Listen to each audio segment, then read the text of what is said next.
you saw in the video, when I would turn the car back on, it would crank over, then it'll turn on, and then it'll just choke out and die.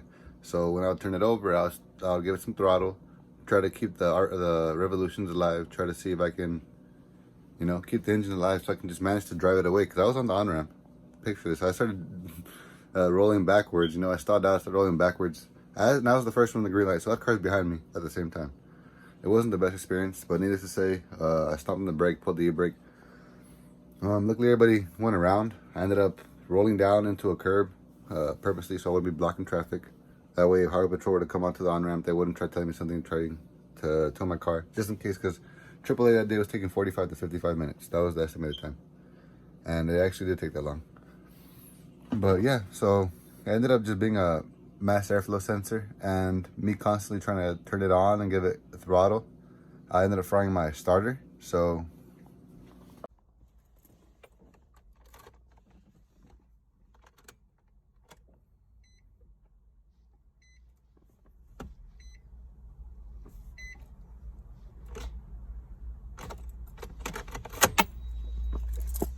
as you saw, the car wouldn't start anymore. It would just click once, and I would restart again, and it would just click once. I had an old battery back from when I bought the car, like an old battery. So I ended up just catting that battery. Well, yeah, obviously trading it for core price, and then getting a brand new Duralast Gold.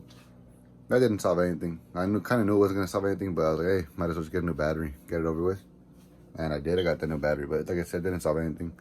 I had to get that one click. So time moves on or whatever. I was just messing with the Z, wouldn't get into it too much. And then I got into the accident with the Mercedes. So I had to fix the Nissan. I tried messing with it for like a full day, and I really just didn't know what it was. I didn't want to go in there to tap the starter. My smart ass forgot to unplug the mass airflow sensor before I even blew the starter. So I was just, you know, my hands were behind my back and I didn't know what the hell to do. I needed a car fast. I didn't want to pay for rentals. So yeah, basically I got my car towed to a local mechanic. It's a well-known mechanic here in Los Angeles. It's called, well, in the San Fernando Valley in Los Angeles. It's called Precision Z. It's located in Canoga Park. My friend Sean there, he's a cool guy. I met him. He's my friend because I took my car there for the first time.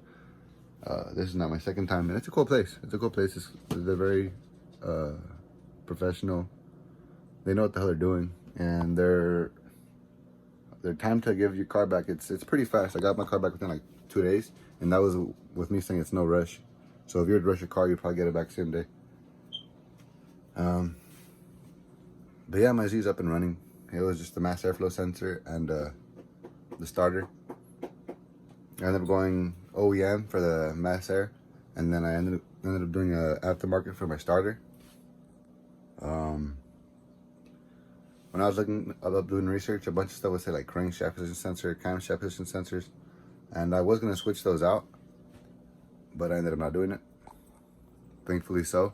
Even though it would have been preventative maintenance, you know, it's just extra money I would have been throwing away because mine are still fine, evidently.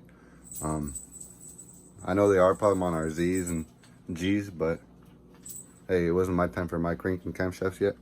Whenever the time does come, I will obviously get them replaced, but that wasn't the time just yet. The craziest part was it didn't throw any codes, at least related to the problem. It threw a key code saying visit manufacturer or something like that. Like my key wasn't reading, and then it threw like a rod knot code.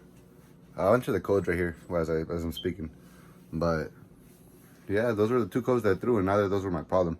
Neither of those got fixed, and those codes are no longer popping up. So I wonder if it was just due to me constantly trying to start the car, or what the hell, you know? But yeah, I didn't get any codes, so that's why also I was left in the mud. I kind of thought it was electrical issues. Started thinking about the worst, you know, as we tend to do. But yeah, luckily my car's back up and running, and everything's going perfectly fine. Here's a snippet of the color. I hope you guys like the color, and as always, thank you for watching. If you liked the video, please like. I really appreciate it. Subscribe if you're new here. If you liked the video, I'd really more than appreciate it if you did subscribe. Leave a comment on what you thought. And thank you guys. As always, have a wonderful day or night, whatever time it may be for you guys. Peace.